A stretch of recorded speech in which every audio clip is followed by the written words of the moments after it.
Mbote balandi ya Congo Lokole news.com. Lelo nayambi papa na biso Celestin Kadite na plateau na biso bino mobomoni aza muntu ya sikate aza muntu bino boyebi tozo sola lelo likambo etali politique bino moboyebi ba politique lelo tozo lebela mingi likambo etali Braza Congo Braza na Congo Kinshasa nazo ke kopesa mbote président mbote mama Mariam lelo nayambi yo awa epai na biso awa kotuna omwa mituna mukeka katozo kima na sima ya ngonga nazo tuna yo po tozo mona makamba ngo modèle ekomeli tozo comprendre te biso na Congo Braza tozaka muntu moko mais lelo ekomi to bendanaka bat bazo ya kuna moyete mais bato baza koto ba Brazzaville o bazé pa na biso tozo maltraiter bango te ndenge bango bazo maltraiter biso yango na epai na yo na tuna yo rôle ya ambassadeur na esika ya vandi yo so bazui bacho comme le ambassadeur rôle na yo ekozala ni po kuna na ambassade na biso kuna ya Braza Christophe Muzungu aza kuna yango na ye kotuna rôle ambassadeur ezali nini. Ok, merci maman Mariam na sepeli mingi pona ko kutana na ngali susu mukolo lelo poto beta masolo mai matali politique ya République démocratique du Congo pe na mambi matali relation ya biso na Brazzaville mais na lingina meka mwa moke ko bongisa moke na likambo tali ope likambo zo bon ba congolais ya ngwana parce que biso ba congolais ba tunyoso bazala ka bandeko ba rwandais bandeko bazo boma biso ba Ugandais bandeko bazo boma biso ba Tanzania bandeko bazo boma biso ba Angolais bandeko biso ne to benga bango bandeko mais bango ba benga biso bandeko te nous tous nous sommes des Africains mais toza bandeko te biso toza ba Congolais ba Zaïrois bango baza ba Brazzavillois donc toza bandeko te mais toza ba Africains. Alors pour la likambo etali ambassadeur na biso na Congo Brazzaville na lingina meka ko maniola mwa moke ya ko pesa mwa ko fongola ba imboka bana mboka ba comprendre musala ya ambassadeur azali lokola président de la République oye azali ko représenter président disons na mboka oye azali moto lokola Christophe Muzungu na yebi pete mosani ni oya saka na Brazzaville depuis akenda kuna soki ezaka kate mwasi na yena bana basala ba commerce soka kendela ka kovanda kolia ka koko kuna na Brazzaville na ba kuisa tumba so batumbaka na Brazzaville parce que normalement na makabunyo so eleki soki olandeli malamu to OK ko tuna ye parce que depuis makamba Brazzaville bandi tilelo to tikali ko ka même pas mongongo ya Christophe Muzungu o azala lokola papa ya bazaïrois kuna na mboka Brazzaville ambassade ezali ko représenter pays na mboka oyo ezali. Donc lokola ambassade na biso ezana Congo Brazzaville donc ezali lokola République démocratique du Congo na kati ya Brazzaville et ye ambassadeur aza ko représenter président de la République. Alors tozo comprendre ni na kati wana ambassade to République to lo bandeti RDC awa gouvernement na biso nde baza censé ko protéger peuple partout dans le monde na ba bien na bango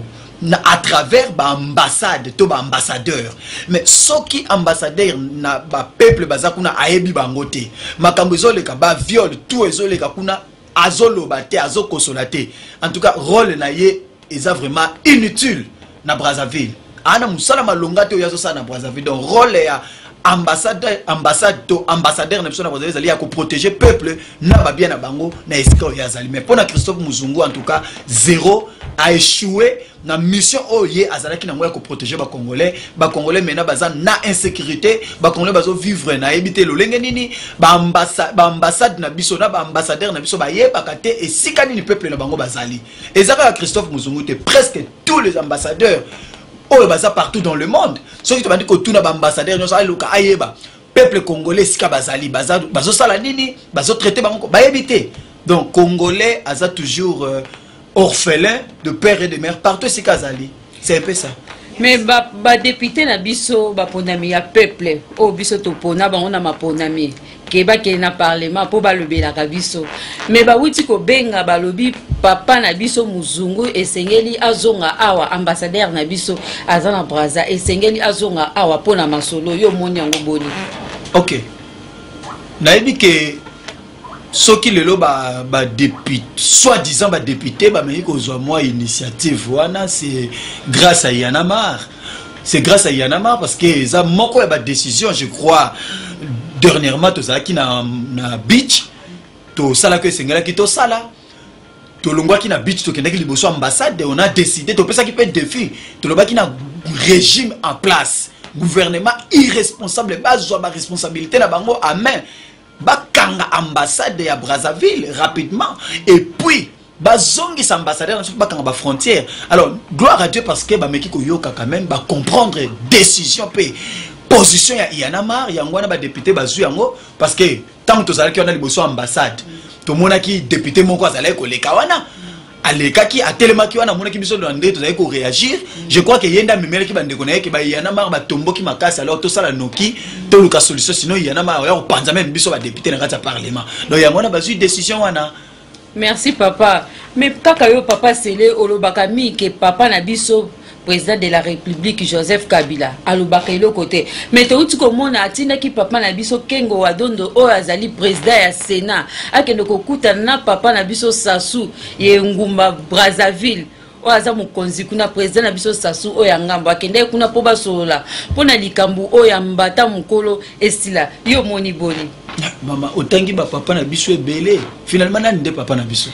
biso Joseph Kabila papa na yo auti kotinda papa na bino aza papa na biso parce que yene mutu azo diriger biso na kati ya maman Mariam écoute faut qu'on zala quand même clair quand on dit papa na yo papa ya Mariam Mafolo aza mutu non écoute maman papa na yo aza mutu azo défendre yo nga naza fier ya kotanga papa na ngai po papa na nga ko défendre nga naza fier est-ce que nous nazali lobela papa na nga papa na nga tangu nyonso problème ezali bato bakomona papa na ngai mais mutozo benga papa na yo atsundoli bino ndozo benga papa hein mutozo benga papa sundoli peuple congolais depuis quand depuis monsieur Kabila papa na soi-disant papa na bino wana depuis papa Kabila asundoli bisote papa Kabila soka sundola ki biso alinga ko tinda Léon Kengo Wadondo te président Sénat po ba ke kokutana na papa na biso Sassou Nguesso chose grave na population congolaise soka sundola ki biso alinga ka tinda papa excuse papa Sassou Nguesso papa Kengo Wadondo te kuna ba ke chose grave na population na biso congolaise ko banga eleki biso na ebité ozoloba yango pozo banga po ebike soko omeki ko loba ba vérité o esengeli meki ko loba logique ali kampelele ba ko landela yo nazo banga te papa nazo balanzela lolenge pesa ngai ndakisa rôle ya papa ngasiko na poser question na banti po yo za journaliste ngana nazo meka ko fungula yo po yo lie yo ndo fungula peuple mais ngana nazo fungula yo yebisa nga rôle ya papa ezanini papa oyo bana baza ko beta bana à tout moment papa oyo baza ko tuka bana à tout moment partout dans le monde congolais aza baza ko respecter congolais te congolais baza ko traiter na lolenge inhumaine depuis monsieur Nabino soi-disant papa Nabino a commis na bokonzi depuis ce qui 2001 tilelo mukoloni ne sa tombola mongongo pona ko gangela to ko bato baso ko torturer bana na ye depuis quand so yoka mongongo Kabila depuis lo bana bino na discours que mon même maki abunda kate aswana kate depuis même maki na ye ba ye ba koti na kati ndako no bazo violer bana na yo ba Rwanda ba koti basali plus de 12 millions de morts mukoloni Kabila sa fongola mbanga loba ba longwe wana ba Rwanda ba Uganda lelo Brazzaville mukoloni na koloba akoloba mukoloni papa irresponsable ndeso benga papa mais ba député ba buti kozongisa ba congolais kuna yo yebi ngo quel député bazongisa ba congolais ba député na biso babi il faut bazonga ba congolais faut bazonga mais nazo yebisa yo maman Mariam ce sont des décisions que Yanamar faut bazonga faut basala association moko ba délégation moko ekende na Brazza on a dit récupérer ba nini na bango ba bien na bango na bambongo na bango o ba futa bango te po ba misusu ba bon ba futi bango ba salaire na bango musala te donc faut bazonga ndenge ba député na biso ba yo za okomi porte-parole ya ba député okomi porte-parole ya monsieur Kabila donc yo okomi porte-parole mais donc okomi porte-parole je ne sais pas ya gouvernement au remplacer Mende ngana sana katikati papa na sana katikati parce que yo musala na ngai omoni nyonso o lelo ba député bazozwa comme ba décision o ba député bazozwa comme ba décision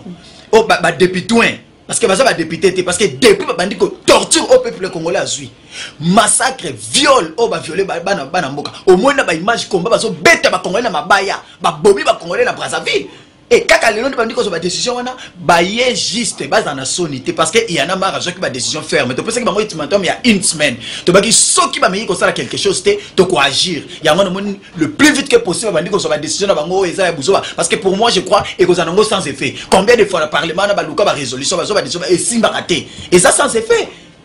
Et ça c'est ngana solo bana ba congolais ba compter même pas na ba député oh décision ba député ba kozongisa oh décision ba député ba bengisi ambassadeur ba compter na yana mar to simba la to mise en charge parce que décision de ba député eza nul et sans effet parce que papa na bango derrière za baba est-ce que bana ba ko loba papa liloba suka to ba mulena ye comme na suka to soki mana sima ya ngonga liloba suka ezani to pesa message ya suka liloba suka ezate to clôture liloba suka ezate maman Mariam liloba suka ezali ete monsieur Kabila atika bokonzi monsieur Kabila atika Congo parce que depuis ya ye na Congo amemi Congo dans le chaos amemi ba congolais na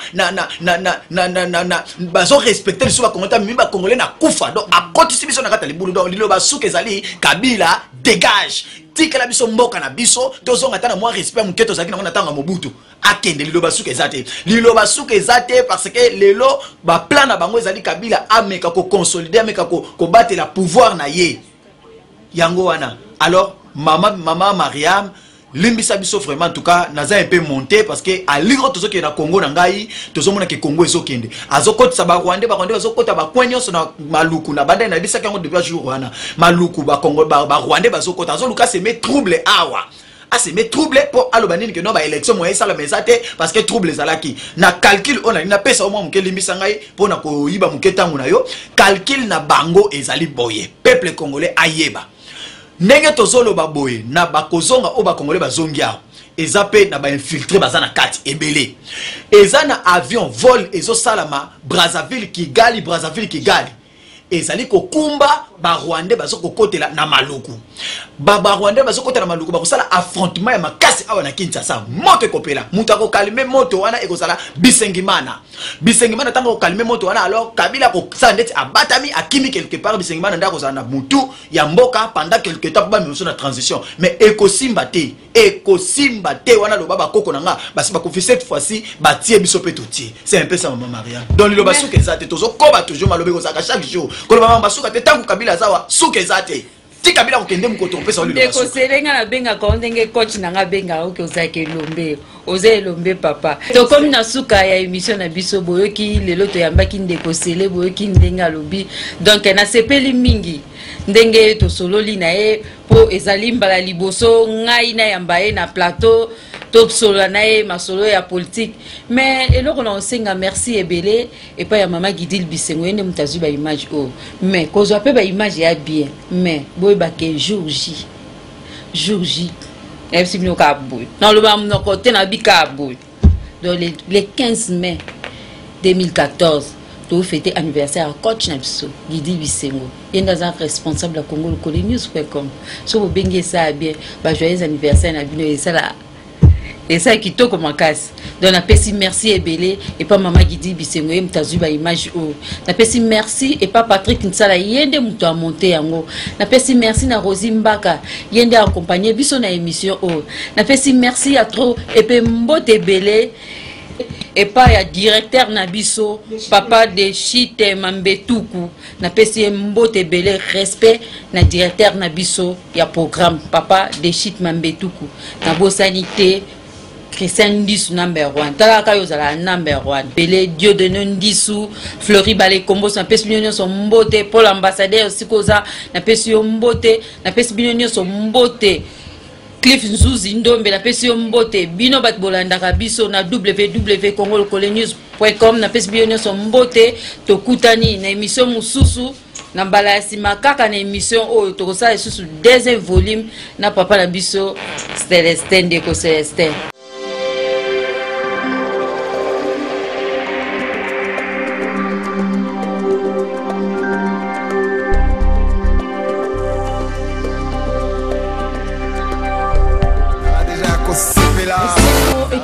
Ebele na motema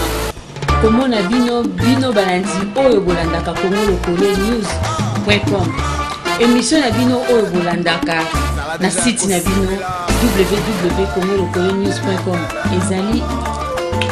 réalité d'ici et d'ailleurs, idéologie ya mama Starline Mbewa ekopesama epa ya mama Gidi Bise. Eza émission na bino oyo bolandaka mingi makambo ya mboka na libanda ya mboka. Pour tout contact bobenga biso na nzela ya singa 00243 90 55 31 397 na bandeli 00243 90 55 31 397. Soki bobengi bokozwa ye moko numéro 1 ya congolocolonews.com mama Gidi Bise aza wana mpona servir bino. Congolocole to Congolocole ni par ailleurs bolanda.